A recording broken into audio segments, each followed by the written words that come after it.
राम राम दोस्तों, नमस्ते। कैसे हैं आप सब? और इसी के साथ साथ मैं कहूँगा जय श्री श्याम। तो आज हम जा रहे हैं, जस्ट अभी निकल रहे हैं हम चुलकाना धाम के लिए। पर धाम में निकलने से पहले मैं आप लोगों को बताता हूँ कि एक्चुअल में क्या स्टोरी है। जिन लोगों को पता है कहानी के बारे में तो वेल एंड बेस्ट, और जिन लोगों को नहीं पता तो वो तो अवश्य ही देखिए कि एक्चुअल में श्याम बाबा जी की स्टोरी क्या है। और जिन्हें पता भी है ना, उन्हें भी मैं ये बता देता हूँ कि कुछ नया ही जानने के लिए आपको मिलेगा। तो चलिए पहले आपको ना विस्तार से कहानी बताता हूँ। तो भाई कहानी प्रारंभ होती है आज से 5,500 साल पहले, यानी महाभारत काल में। तो महाभारत काल में आप सभी को पता है कि जो भीमसेन थे उनका विवाह हुआ था राक्षस पुत्री हडिम्बा जी से। तो हडिम्बा जी जो थी वो हडिम्ब राक्षस की बहन थी। तो एक समय की बात है कि हडिम्ब राक्षस और हडिम्बा जी जो मानवों को मारते थे उस समय, तो इसी तरीके से वो मानवों को मारने के लिए निकले थे। तो वहाँ पे उनका सामना हुआ भीम जी से। तो भीम जी ने हडिम्ब राक्षस को मार दिया। तो जब उन्होंने हडिम्ब राक्षस को मार दिया तो हडिम्बा जी को उनसे प्रेम हो गया। तो उन्होंने उनके पास प्रेम का प्रस्ताव रखा। तो उस समय जो पांडव थे वो अज्ञातवास में थे। तो अज्ञातवास के समय में ही उन्होंने उनके साथ विवाह किया और वो उनके साथ रहे। तो जब वो उनके साथ रहे तो वहाँ पे उनके वहाँ पुत्र का जन्म हुआ जिनका नाम था घटोत्कच, जो कि बहुत ही शक्तिशाली थे। और उनके बारे में सभी को पता भी है कि महाभारत के युद्ध में उनका कितना बड़ा रोल था। तो जो घटोत्कच जी थे, घटोत्कच जी का विवाह हुआ था भगवान श्री कृष्ण जी के आशीर्वाद से जो राक्षस कन्या थी जिनका नाम था मौरवी। उनके पिता का नाम मौर्य था, मुर राक्षस, तो उनके नाम पे ही उनका नाम था मौरवी। तो मौरवी जी के साथ घटोत्कच जी का विवाह हुआ।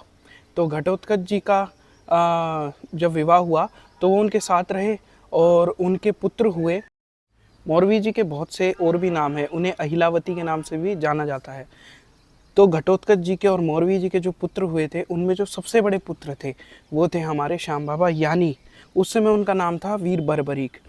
तो उनके और भी दो भाई थे जिनमें से एक का नाम था अंजन पर्व और मेघवर्ण। तो ये उनके भाई थे।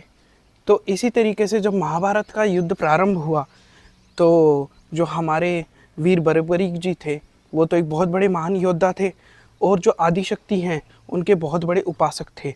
तो उनके पास ना ऐसी शक्तियाँ थी कि उन्होंने माता आदिशक्ति की उपासना करके बहुत सी शक्तियाँ प्राप्त करी थी और भगवान शिव को भी उन्होंने प्रसन्न किया था। और भगवान शिव को और आदिशक्ति को प्रसन्न करके उन्होंने बाणों की सिद्धि, यानी जो 3 बाण जो आज भी उनका चिन्ह माना जाता है, उसको उन्होंने प्राप्त किया था। तो उन बाणों में था कि जैसे पहला जो बाण है वो किसी भी शत्रु को छेद के आ सकता है। दूसरा जो बाण है वो जो छेदा हुआ है शत्रु उसको मार के आ सकता है।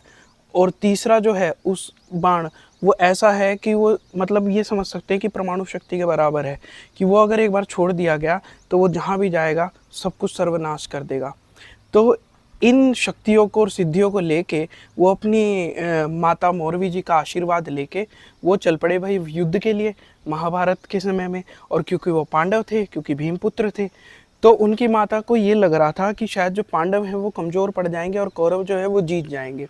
तो उन्होंने उनसे कहा कि बेटा, जो भी पक्ष हारता हुआ नज़र आए ना तो उस पक्ष की तरफ से लड़ना, क्योंकि कौरव भी तुम्हारे सगे संबंधी है और पांडव भी तुम्हारे सगे संबंधी है।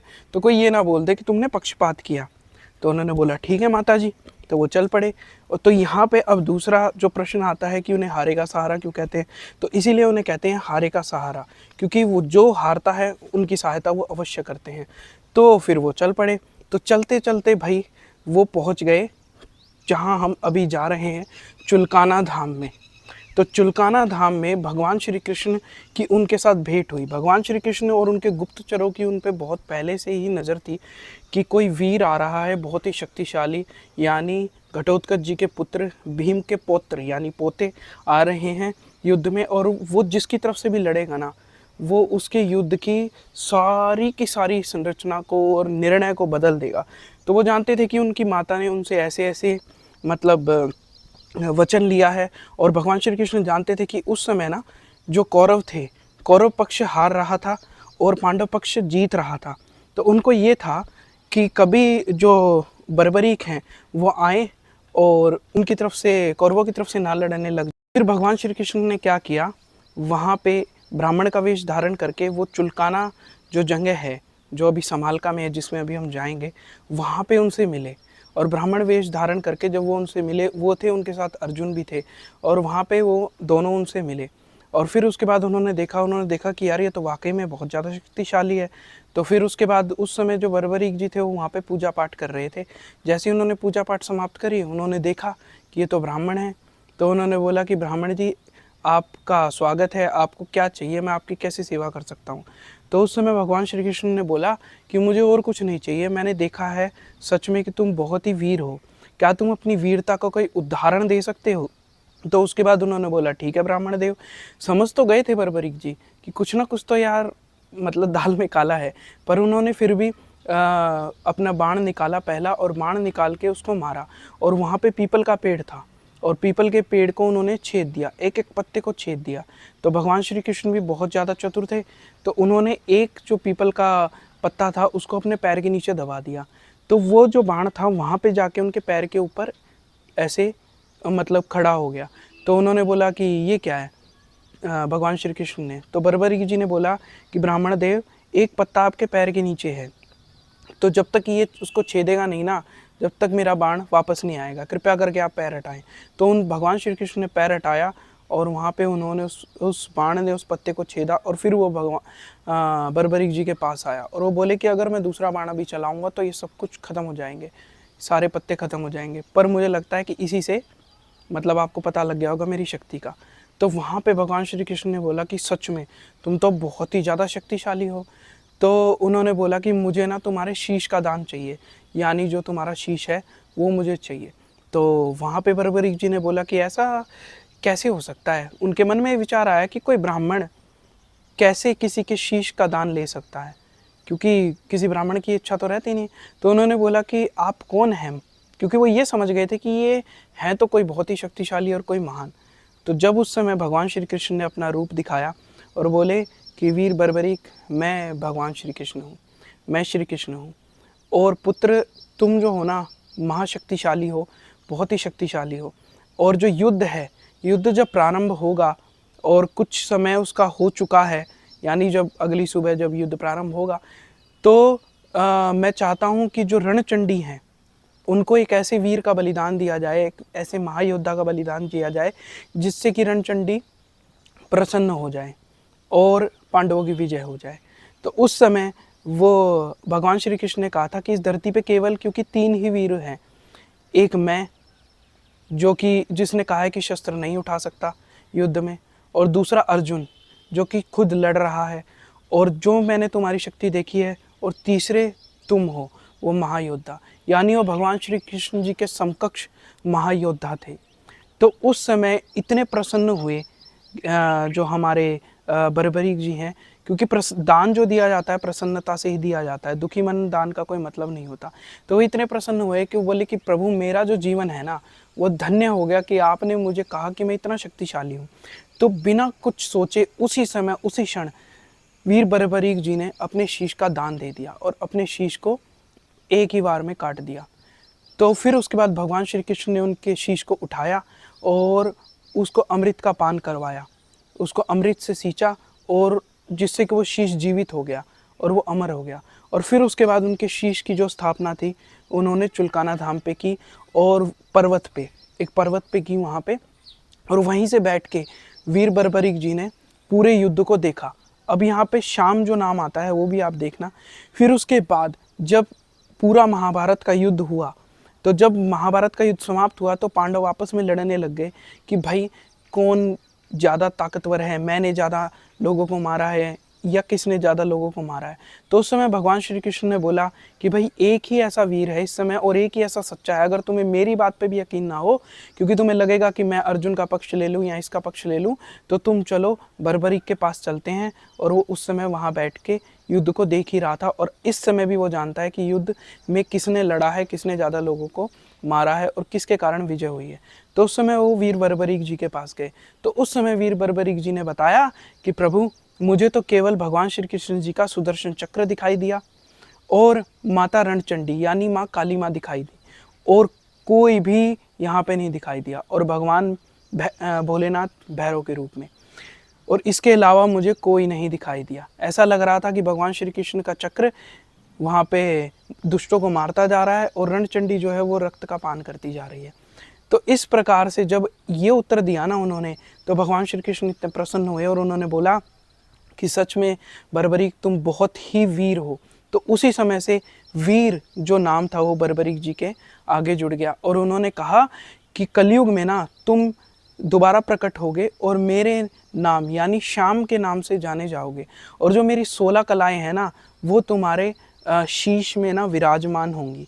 यानी जो खाटू श्याम जी का मंदिर है जहाँ पे उनका शीश है, ठीक है, यानी जो दूसरा धाम हमारा आता है, पहला हमारा कौन सा आया, चुलकाना वाला धाम, जहाँ पे उन्होंने शीश का दान दिया, और वहाँ पे आज भी वो पीपल का पेड़ है जिसमें पत्तों में छेद है। तो उसके बाद जब कलयुग में प्रकट हुए श्याम बाबा जी, तो वो प्रकट हुए हमारे खाटू श्याम जी में। तो उस समय चौहान राजाओं ने 1072 या 70 के करीब करीब उनके मंदिर की स्थापना करी, जब वो वहाँ पे मिले थे राजस्थान के चूरू में।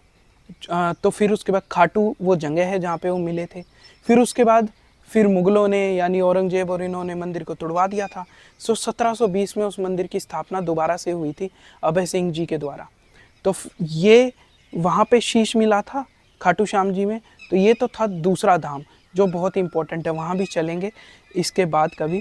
और जो तीसरा धाम है जहाँ पे जो हमारे श्याम बाबा हैं उनके नीचे का जो हिस्सा है वो हिसार में है एक गांव, वहाँ पे मिला था वो हिस्सा।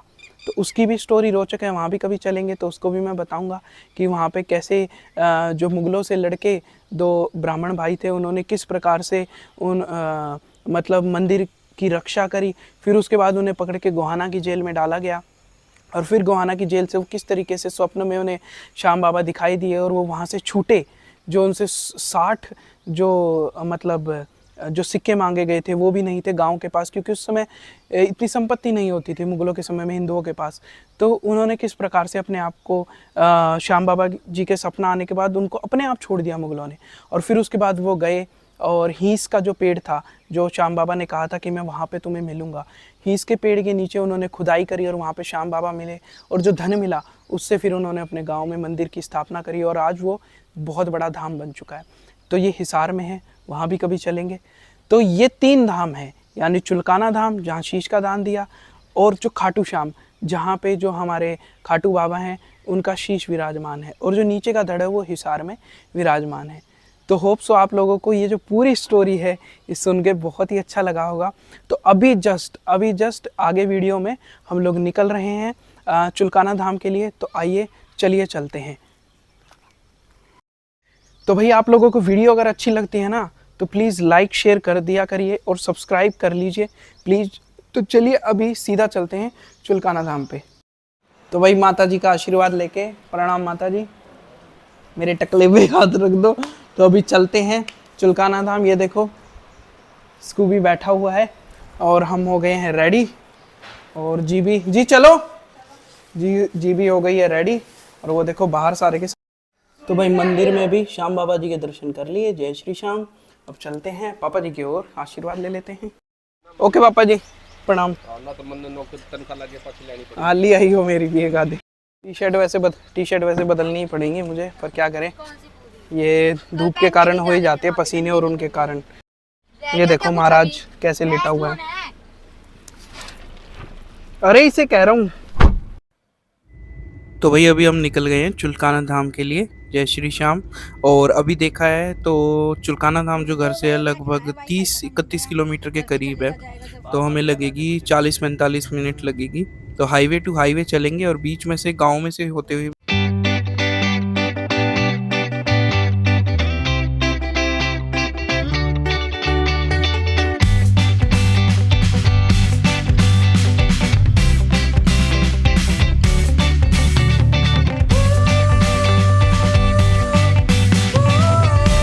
और ये वहाँ हम आ गए हैं थोड़ी सी आगे, और ये देखो गल्लों को कैसे चिपक गया है, मेरे भजन सुन रहा है और मेरे चिपके पड़ा हुआ है। और अभी इस टाइम हम लोग जो निकल रहे हैं ना, यहाँ से हाईवे हमने पार कर लिया है, और हाईवे से हम आ गए हैं ये राजपुर गांव की तरफ आ गए हैं। ये पहले तो अभी भिगाण गांव है, ये वैसे इसे राजपुर भिगाण रोड कहते हैं। तो ये अभी भिगाण गांव है पूरा का पूरा, ये देखो कैसा गांव है, बिल्कुल शांत। ये कुछ कुछ बताया जा रहा है, सुन लो इसकी भी।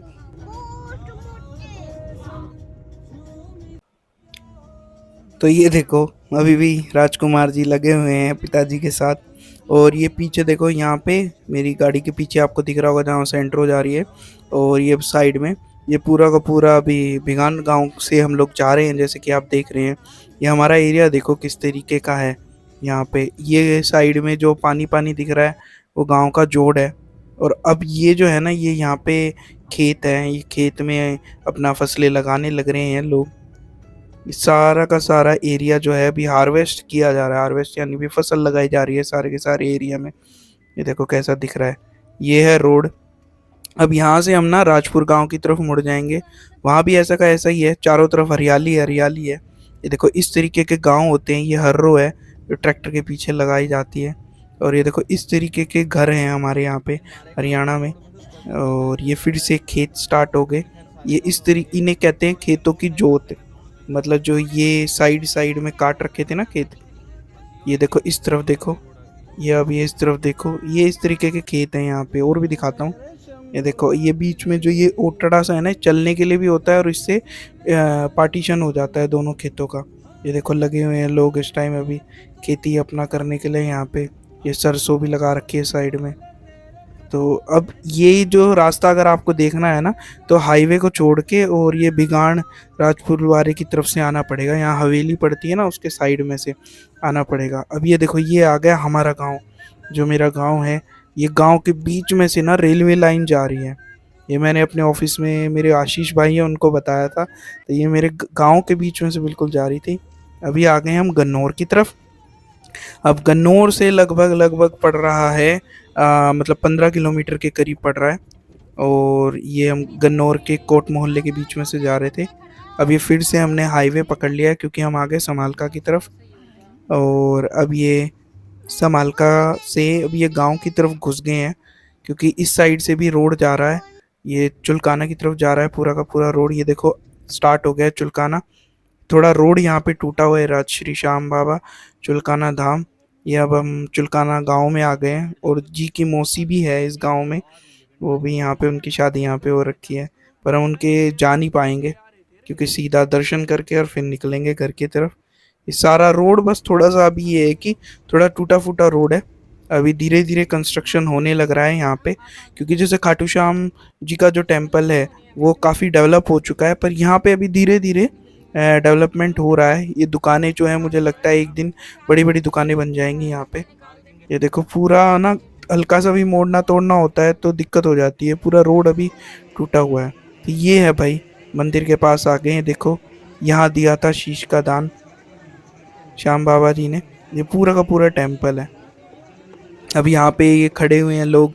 हो सकता है कि ये वीडियो जब थोड़ी पुरानी हो जाए, आज 3 साल के बाद 4 साल के बाद, तो अगर कोई आए तो पूरा प्रॉपर रोड दिखाई दे, पूरा प्रॉपर यहाँ पे सब कुछ दिखाई दे, दुकानें सब कुछ। पर अब ये डेवलप हो रहा है चीज़ें। देखो ये अब चेतन ना गाड़ी लगाने के लिए जा रहा है, वहाँ साइड में आगे जाके गाड़ी लगा देगा। और यहाँ से हम लोग प्रसाद ले रहे हैं बिल्कुल मंदिर के सामने से ही। गेट नंबर 3 था तो इसके सामने से ये इस तरीके की यहाँ पे दुकानें हैं सारी की सारी, जो अभी हाल ही में कुछ ही सालों में अभी बनी है यहाँ पे दुकानें।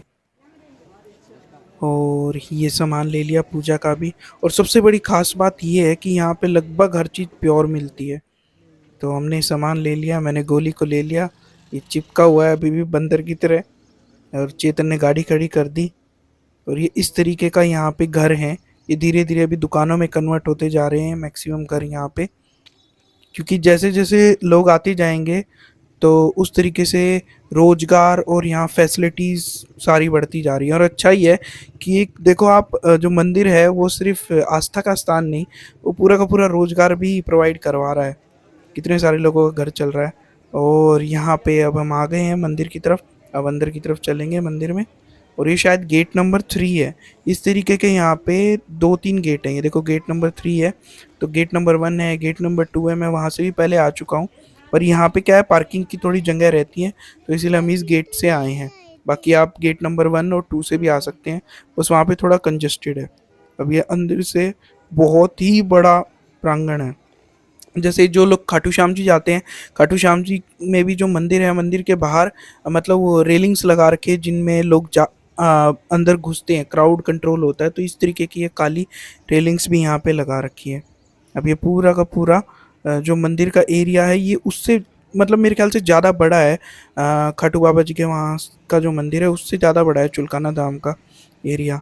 पर यहाँ पे क्या है, अभी सब कुछ वो होने लग रहा है, डेवलप होने लग रहा है।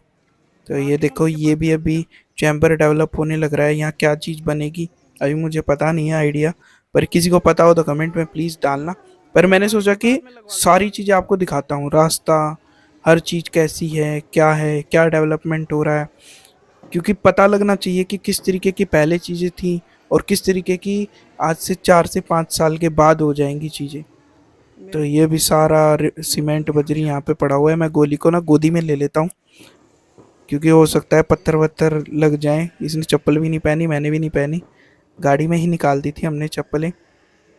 ये देखो खाली पैर वैसे ही चल रहे हैं, चुभ तो रहा है पर मज़ा बहुत आ रहा है। एक अलग सी धार्मिक एनर्जी महसूस हो रही है अंदर से। ये देखो बहुत ही सुंदर बनेगा ये एरिया जब डेवलप हो जाएगा, ये पूरा का पूरा एरिया। अब आगे की तरफ चलते हैं। अब आगे की तरफ ये जो है ये गार्डन है। पहले यहाँ पे जैसे, क्योंकि हमारे तो गांव के पास है तो मैं तो काफ़ी समय से आ रहा हूँ यहाँ पे। लगभग 18-20 साल हो चुके हैं हमें आते आते, पापा उससे ही पहले से आते हैं। पहले एक छोटा सा मंदिर था और यहाँ पे बच्चे खेलते थे, अब ये गार्डन बन गया तो अब भी खेलते हैं, पर ये प्रॉपर अब ये चलने का पाथ बना दिया है। आजू बाजू ये फेंसिंग सी लगा दी है पेड़ों की। और पहले यहाँ पे बच्चे क्रिकेट फुटबॉल खेलते रहते थे। तो काफ़ी डेवलपमेंट हुआ है पिछले रिसेंट ईयर्स से। और क्राउड कंट्रोल, जैसे एकादशी के दिन श्याम बाबा जी के किसी भी मंदिर में बहुत ही ज़्यादा भीड़ होती है, तो उनके लिए उस दिन के लिए क्राउड कंट्रोल करना बहुत ज़रूरी है। तो देखो कितना सुंदर बनाया हुआ है, सब कुछ बहुत ही सुंदर बनाया हुआ है।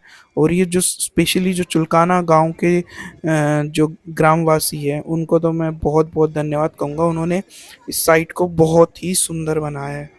और बिल्कुल श्याम बाबा जी के मंदिर को उन्होंने सजा दिया है। क्योंकि जब मैं पहले से कंपेयर करूँ और आज से कंपेयर करूँ तो चीज़ें डेवलप ही होती जा रही हैं। अब ये देखो, ये यहाँ से जब हम जा रहे हैं बीच में कितना सुंदर गुंबद बना हुआ है मंदिर के। और अब हम ये देखो पूरा का पूरा नक्काशी और वो, अब ये अंदर टेंपल के हमने एंट्री कर दी है। ये है भाई बाबा जी का मंदिर, दर्शन कर लीजिए। अभी ऊपर करके कैमरा जूम करता हूँ, फिर आपको थोड़ा और दिखाई देगा। ये देखो जूम करता हूँ, ये है श्याम बाबा जी के, कर लो भाई दर्शन। जय श्री श्याम। और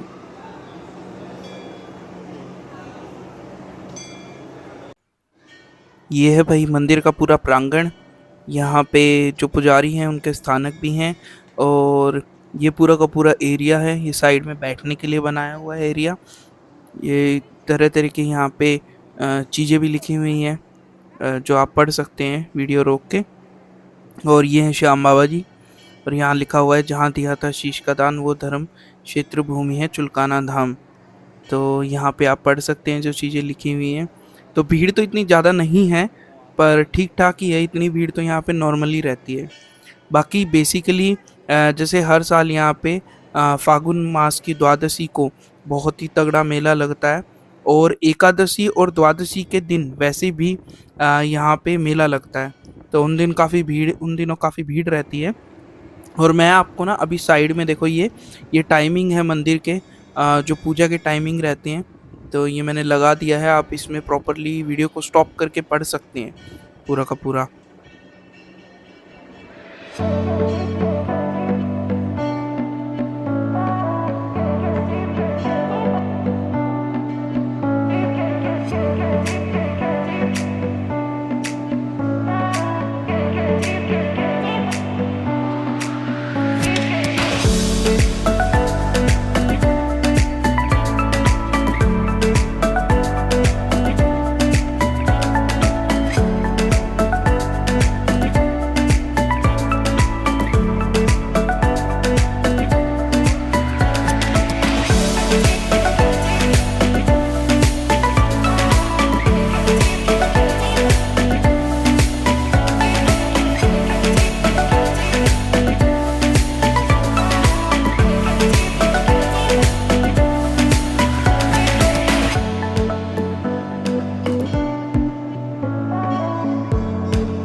तो भाई अब हमारा भी नंबर आ गया है, तो यहाँ पे श्याम बाबा जी का आशीर्वाद ले लेते हैं, उनसे आध्यात्मिक शक्ति ले लेते हैं और विजय का आशीर्वाद ले लेते हैं। क्योंकि जब भी मंदिर आता हूँ, भगवान जी के दर्शन करता हूँ, तो ऐसा लगता है जैसे मैं अपने किसी परिवार के सदस्य से ही मिल रहा हूँ। तो ये देखो गल्लो अब ये यहाँ पे साइड में खड़ा हो गया हूँ। यहाँ से अब हनुमान जी, प्रभु श्री राम जी और यहाँ पे पूरा धाम दिख रहा है आपको। ये देखो अब यहाँ पे ये देखो टेम्पल, तीनों के तीनों एक साथ आपको दिखाता हूँ, बहुत ही सुंदर लग रहे हैं।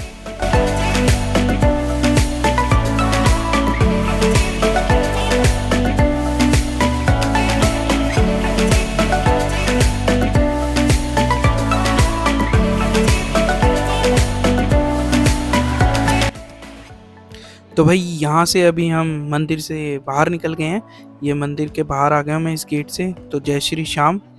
अब चलते हैं आगे की तरफ और आपको दिखाते हैं जो मंदिर का कुंड है वो दिखाते हैं, और आपको दिखाते हैं जो पीपल का पेड़ है जहाँ पे जो श्याम बाबा जी थे उन्होंने अपना पहला बाण चलाया था और उसके सारे पत्तों को छेद दिया था।